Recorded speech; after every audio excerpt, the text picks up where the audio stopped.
وقعت الشاطر ب1000.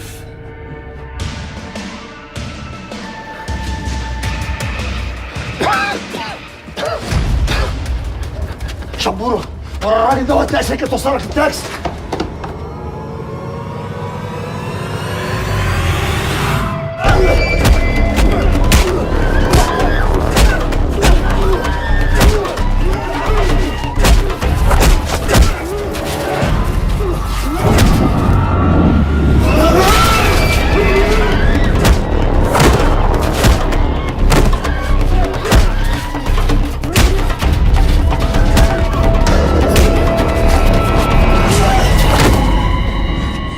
يلا استنى هنا، انت مين يا ابن انت؟ مش هقول لك يا رحيم بيه.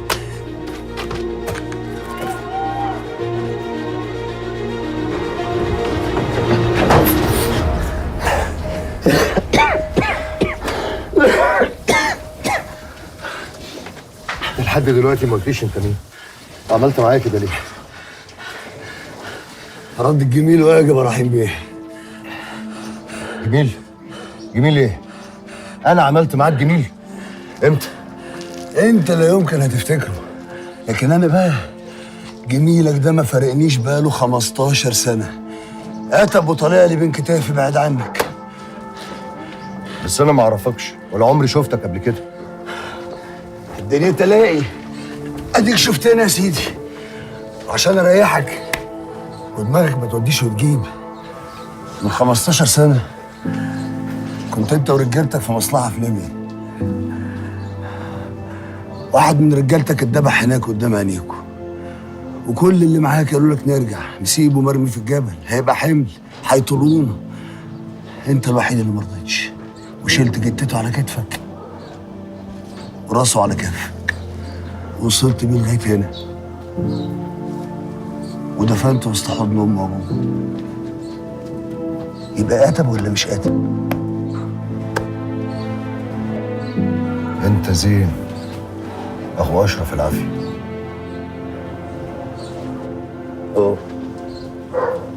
انا زين اخو اشرف العافيه.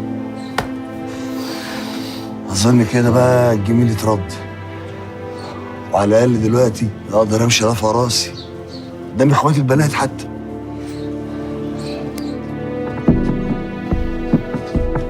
طب يلا تعالى معانا قبل ما حد يجي. لا لا لا لا لا لا لا، انت ايه؟ انت وسعت منك، انت فهمتني غلط.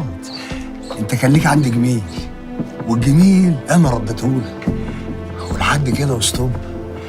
وما تاخذنيش انت زي اخوك الكبير. انا اسف يعني، سكتك غير سكتي. عندك حق، بس مسير الحي كده. ده اذا فضل حي، عشان يفضل حي لا يظلم ولا يفتري ولا يقهر مهما كان عافي وقوي. دايما خلي الجملتين دول في دماغك يا رحيم بيه. لا يظلم ولا يقهر ولا يفتري. كل ما تنسى الجملتين دول افتكر اشرف. الجت على الكتف والدماغ على الكف. يلا الحق انت صاحبك ومالكش دعوه بيا. انا هعرف اسلك نفسي، بس خليك فاكر لا يسلم ولا يقهر ولا يفتري.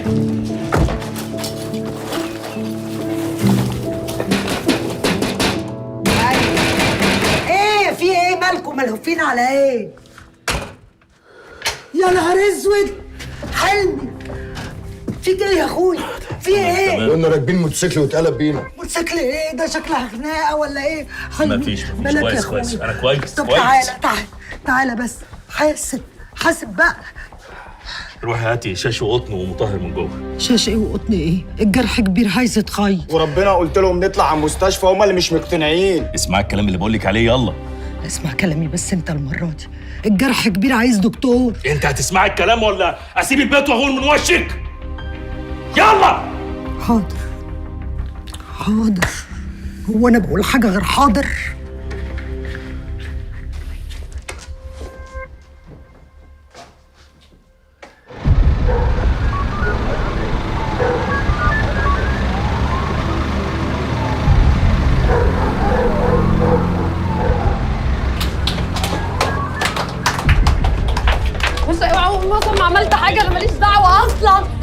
والله ما عملت حاجه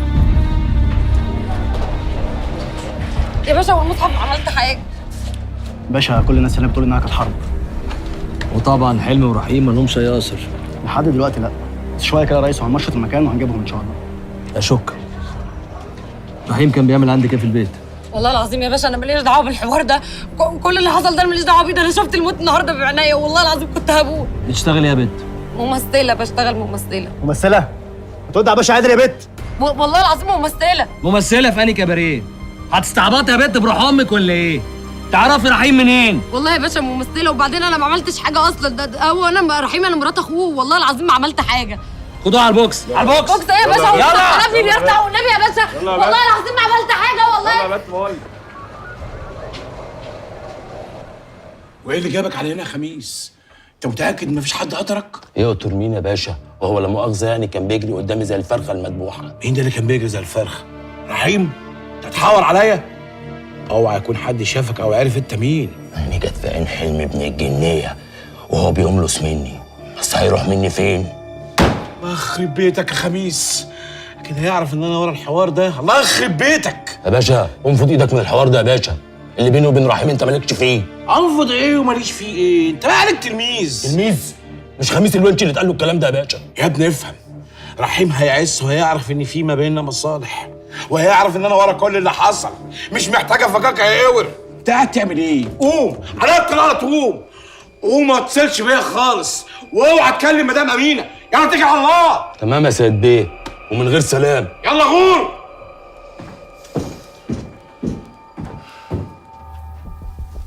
أنا مش مصدقة إن الموضوع ده يحصل النهاردة بالذات، ده حد قاصد يدمر حياتي واسمي. اهدي بس يا دكتوره داليا وقولي لنا ايه اللي حصل في السنتر بالظبط قبل البوليس ما يجي. مفيش، أنا جالي مكالمة من برايفت نمبر، نفس الصوت اللي كلمني قبل كده، وقال لي هربي. يا دوب قفل والبوليس دخل على طول. طيب التليفون اللي كان معاكي ساعتها فين دلوقتي؟ التليفون اتحرز يا عماد بيه علشان هيتسلم للنيابه.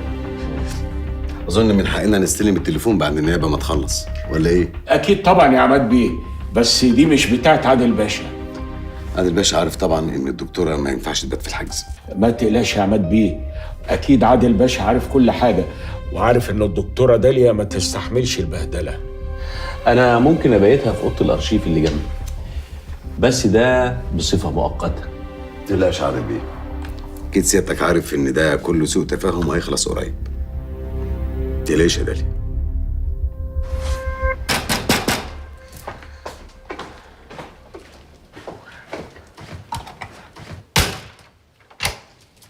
الشاش والقط.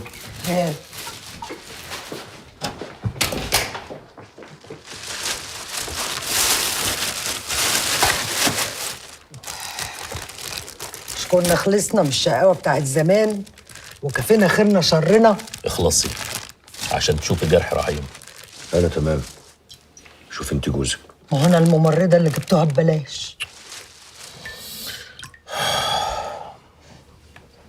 بالراحه بالراحه، الجرح ده عايز خياطة. طهري انت بس وهيبقى تمام.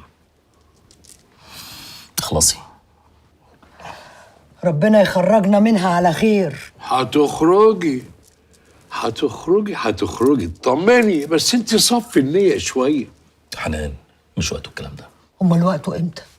لما اروح اجيبك من المشرحة؟ خلاص بقى، الحمد لله اننا اطمنا عليهم يا ماما. ماما؟ ده انت قد امي. كانت مول ينفخك. رجعتك قوي دي. اتكل على الله يا شبور. على النعمه ابدا، اطمن عليك الاول يا عم رحيم. يا ابني انا بقيت كويس، اتكل على الله. ماشي، اللي تشوفه عظمت. تشكر يا ابني، تشكر يا حبيبي، احنا ناس أسرة بنحط اللي بيقف معانا جوه عينينا. على راسي من غير اي حاجه. تسلم يا بابا. السلام عليكم. على السلامة. مع السلامة يا شبور. بالراحه. بعد الشر عليك، ان شاء الله عدوينك. انا عاوزك تهدى كده يا ابني بقى وتحكي لي ايه اللي حصل.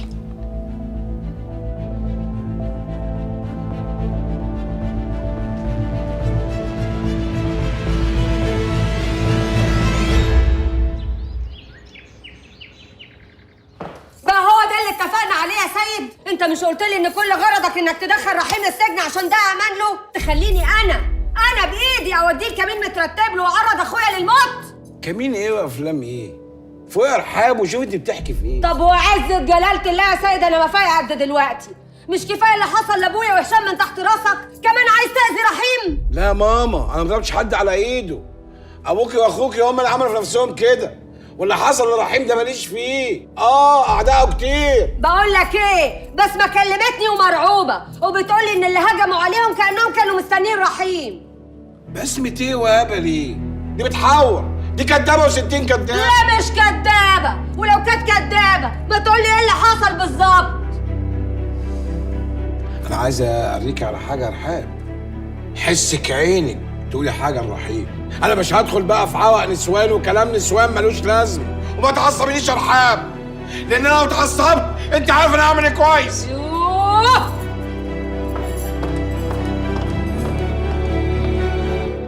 خميس الونشي، وداش عرفه انك رايح هناك. صحيح، اكيد الحكايه دي مش صدفه. ما كانش حد عارف انك رايح هناك غير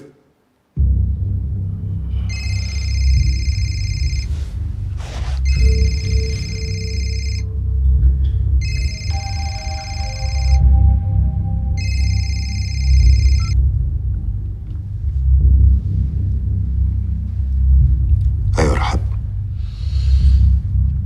كلمتك امتى؟ فين؟ طيب ساعة بالكتير واكون عندك. مع السلامة.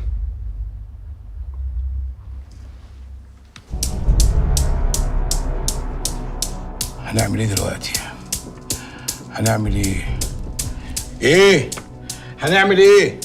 يا جماعة رحيم مش تلميذ، ومصيره هيعرف ان احنا ورا اللي حصل له. ايوه، وهيهيج علينا كلنا وهيقلب الدنيا فوق دماغنا. هو في ايه؟ مالكوا بتولولوا كده زي نسوان في ميتم؟ رحيم ايه ده اللي انتوا خايفين منه؟ ده لا معاه رجاله ولا فلوس. وبعدين رحيم ده انا اللي عامله، واقدر في اي وقت اهرسه. تهرسه؟ طب مستني ايه؟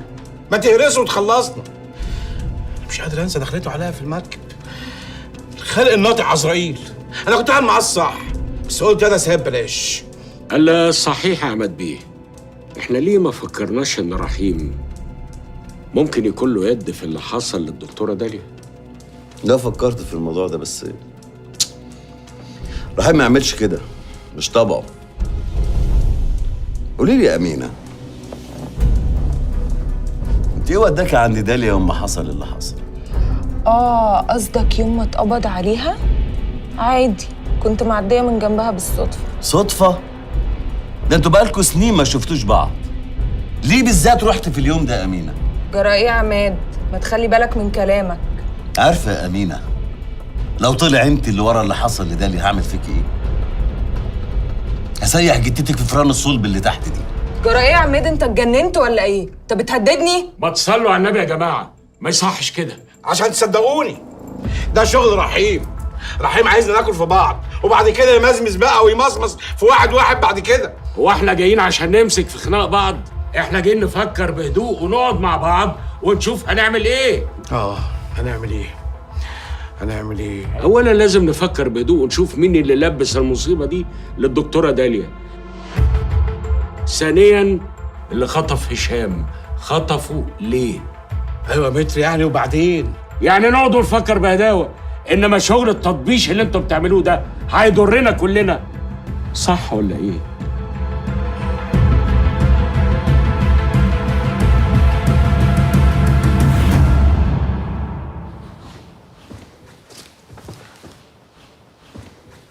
صدق الله العظيم. خلوا بالكم من نفسكم يا اولاد. ما تقلقش يا حاج، دي رحاب. انت رايح فين؟ ايه نازل؟ في ايه؟ مفيش خروج. نعم؟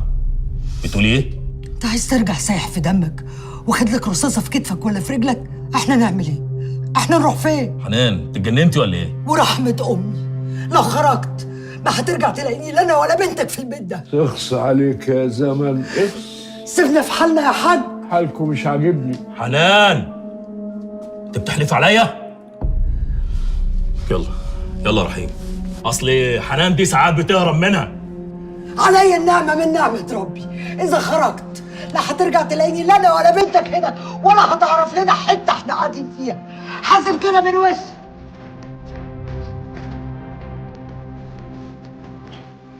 مراتك معاها حق يا حنين. خش خدها في حضنك واديها شويه، وانا مشواري مش بعيد. يلا يلا.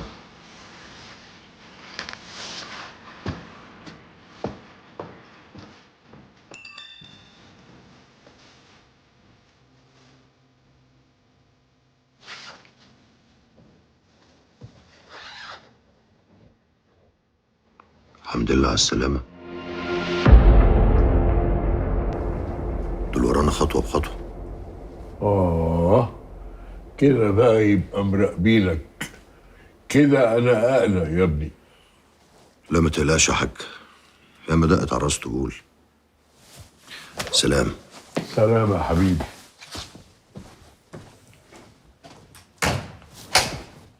صورة معايا يا رب.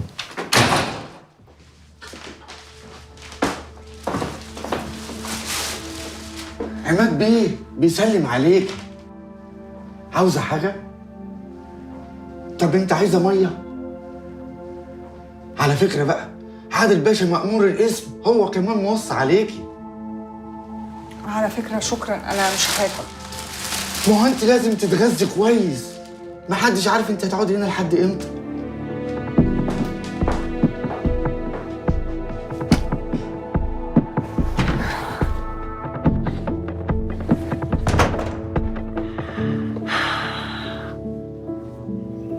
الحمد لله على السلامة يا اخويا، الحمد لله على سلامتك. طب والله العظيم 3 انا ما كنت اعرف حاجة يا رحيم، وحياة ولادي. يا رحيم بص لي، بص في عينيا يا اخويا، صدقني والله العظيم ما كنت اعرف حاجة. مش وقته الكلام ده يا رحاب. لما نلاقي هشام بنتعاتب. قولي اللي عندك. بص رحيم بيه، انا عندي كلمتين لازم انت تعرفهم، عشان الحوار ده شكله بقى عواق قوي. وما قلتيش الكلمتين دول لما كنت عندكم ليه؟ وانا لحقت؟ ده انت يا دوب دخلت من هنا والدنيا اتقلبت عليك من هنا وعينك ما تشوف الا النور. سكه ودغري، انا اعرف مين ممكن يكون شاف هشام اخر مره. مين؟ انطاي. هدلك عليه. للاسف يا فندم خميس ملوش اي اثر، ولا في الوراق ولا في امبابه. بلغنا اسم الزاويه وجاري البحث عنه. اكيد طبعا مش هيرجع الزاويه، محدش يرجع حتته بعد اللي عمله ده. العيال اللي اتمسكوا اتكلموا؟ بنحقق معاهم، مش كلهم. في الحقيقه احنا معانا واحد بس منهم يعني. والله يا فندم احنا تعبنا جدا عشان نجيبه يعني، والواد ده يعتبر اهمهم على فكره، اسمه شبانه الشوبيري والدراع اليمين لخميس. كل المصايب اللي عملها خميس كان معاه فيها. السيد رحيم فين دلوقتي؟ مؤخرا تحركاته بقت غريبه، واثناء مراقبته لقيناه قاعد مع بنتين في كافيه. يا حبيبي يحب على روحه بعد اللي حصل له؟ لا يا فندم الموضوع مش كده. اتحرينا عنهم وعرفنا ان واحده منهم تبقى اخته، والبنت الثانيه دي اللي احنا مسكناها في بولاق. دي طلعت مرات اخوه، يبقى اكيد كده لسه بيدور عليها. اكيد طبعا يا فندم. وفي مشكله صغيره بس. قول يا باشا. رحيم هرب من مراقبه تاني. ما شاء الله، شغلكم عظيم عظيم، حاجه تشرف. فيها خالد بيه، راجع حساباتك، دور عليه، عينكم ما تتشالش عن حي الجماليه، اكيد هيظهر. امر معاليك. يلا بقى نخش نلعب مع الواد اللي اسمه شبانه ده، يمين شمال يمين شمال. يلا يا فندم. طب اشرب سيجاره يا فندم ولا لا سيجاره ايه؟ تدخين؟ مفيش تدخين، اتفضل حضرتك.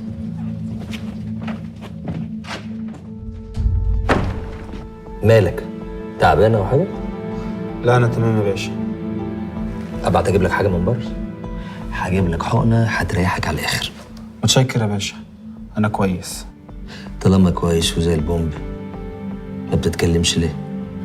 وربنا يا باشا انا قلت على كل اللي اعرفه. يعني ينفع وحش؟ انا اعرف عن خميس اكتر منك؟ على كده بقى انتوا مش اصحاب، وعلى كده انت مالكش لازمه معانا.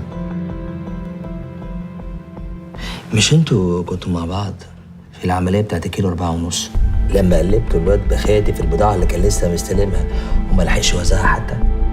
متهيألي برضو كنت مع خميس في حرق مخزن الخشب بتاع الحاج صلاح النادي اللي في اول المريوطيه من شهر. وعرفت يا عم انكم خدتوا لوكشه فلوس قد كده اهو من الحاج سيد النجار. هو كان متغاظ قوي من الحاج النادي عشان علم عليه في مناقصه التربيه والتعليم. حصل ولا ما حصلش؟ حصل يا باشا. ما دام حصل يا باشا يبقى تتكلم، لانك لو ما اتكلمتش بدل ما هتشيل قضيه واحده هتشيل على كتفك الحلو ده شوال قضايا. يلا حبيبي قول قول قول قول. سامع اهو، يلا اتفضل يلا.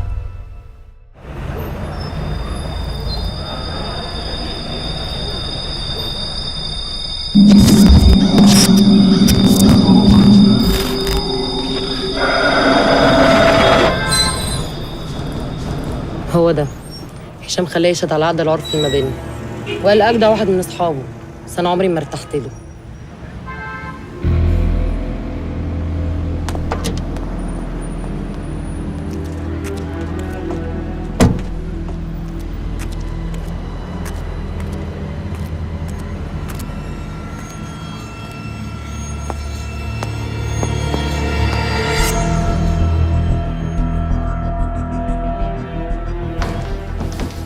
تمام يا حبيبي، دقايق والعشاء تكون جاهزه يا فندم. تأمري بحاجه حضرتك؟ شكرا. كنت فين؟ كنت في النادي.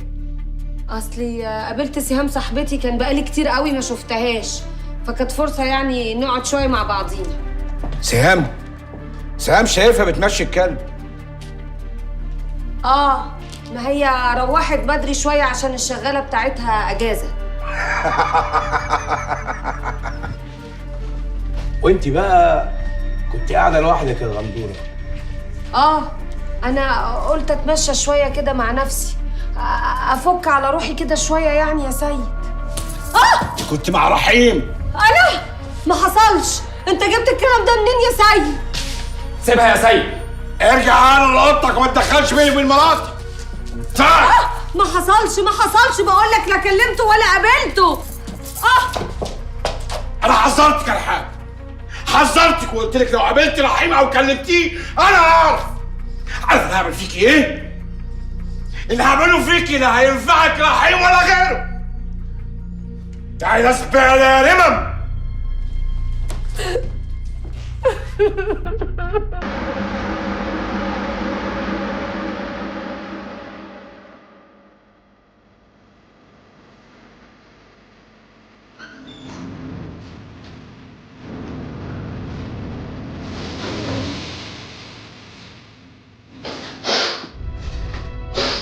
مش عيب برضه يا بطل لما تشد لوحدك. انت مين بقى يا هداد؟ انت ايه يا ولد؟ هشام فين انا؟ هشام مين؟ خلص ما عنديش وقت. ما شفتوش ربنا يجي من اسبوع. اخر مره شفته كان مع مين وبيعمل ايه؟ في زبون هنا اسمه زيزو اتعرف عليا لما عرف ان انا صاحب هشام، وقال لي ان هو عايزه في مصلحه. كمل.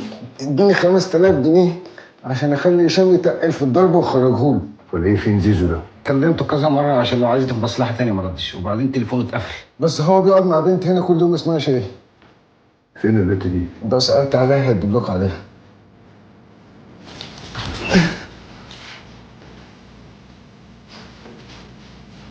انت عايز تعيش؟ ده انت شفتني ولا انا قابلتك؟ ايه مالك ما تثبت؟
الو.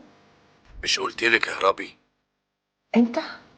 عشان تعرفي ان اللي ما بيسمعش كلامي بيتأذي. انت عايز مني ايه تاني؟ افتحي الباب دلوقتي حالا. ايه؟ مش عاوز افكرك لما ما سمعتيش كلامي حصل لك ايه. افتحي الباب دلوقتي لو عاوزه تخرجي من هنا. انت لو فاكره يا ماما ان اللي دبسك في القضيه دي مش ناوي على شر تبقي عبيطه. الفرصه مش هتستنى. افتحي الباب.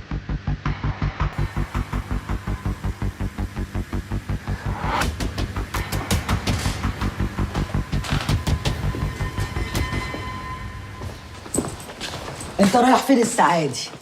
انت بتطلعي منين؟ ايه هستأذن منك وانا نازل ولا ايه؟ راح في مصيبه في داهيه. انت مالك انت؟ اعوذ بالله.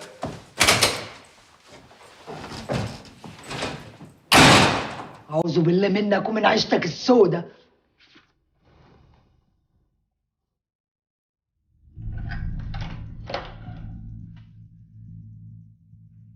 اخرجي واقفلي بسرعه.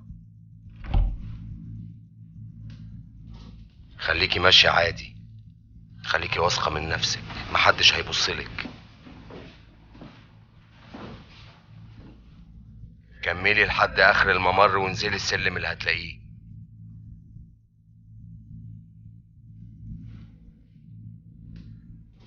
اوعي تخرجي لحد بره. انزلي السلم وبس.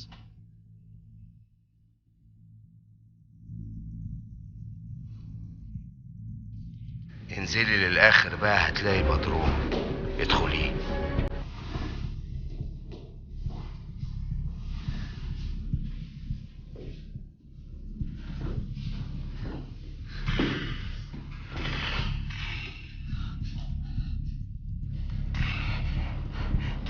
انت واخدني على فين؟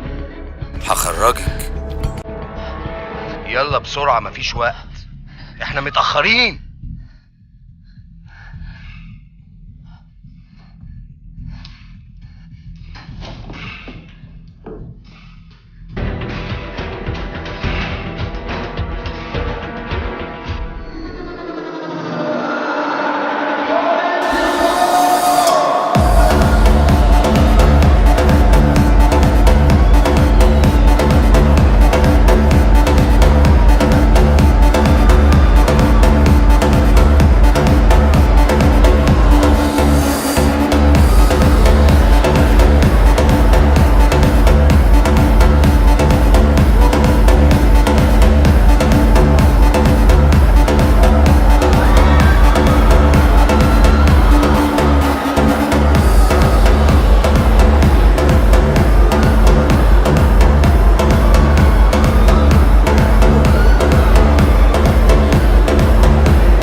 اوعى تتهور يا كوتش.